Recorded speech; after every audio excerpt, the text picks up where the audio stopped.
Patricia Skalka is here with us. Thank you very much for being with Well, it's us. a pleasure to be here. You're a local writer. You grew up in the Hegewisch area That's of correct. Chicago, the Yes. far southeast side of the city. So when did you start writing? What's your earliest memory of writing? My earliest memory of writing is sitting at the kitchen table when I was about 6 years old, and all I could do was print, and I had a little tablet with lined paper, and I would I'd make up stories and write them out and then staple them together and give them to my parents. So writing has been your thing for a long A time. very long time, Yeah, yes. yeah. And then for many years, I understand, you were what we call a nonfiction writer. You were writing for Reader's Digest for many years, right? That's correct. For about 20 years, I was a staff writer for the Reader's Digest, freelance. I mean, I lived in Chicago, but I would do stories all over the country for them. And Right. it was a great experience, and a lot of, I did human interest stories and medical stories, so got a lot of insight into how people think and act, especially under pressure and stress, Right. which came in very handy when I decided to write mysteries. So that I was just going to ask you, that must have really prepared you for being a fiction writer, but the two kinds of writing are different. I mean, how was that transition for you to go from nonfiction to suddenly fiction? You could write anything you want. Well, you know, that's true, but there is a similarity because when you're doing nonfiction, you're bound by the facts, and you tell the story as the Yeah. facts set them out. When you're doing fiction, you're still bound by the facts, but you get to make them all up.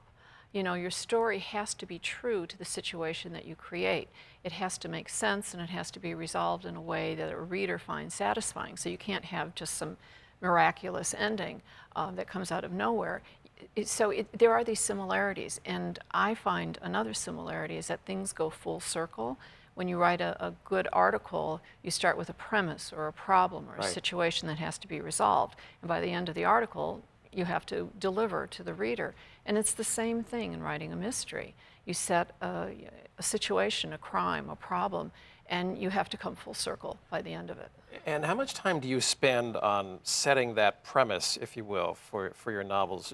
I mean, how much time is it percolating in your head and you're sort of jotting ideas down before you actually sit down and start writing it? There are two approaches, and there are the people who go by the seat of their pants. They just get an idea and they sit down and they start writing, and I think they're marvelous. I have no idea how the magic works for them, Right. but it works.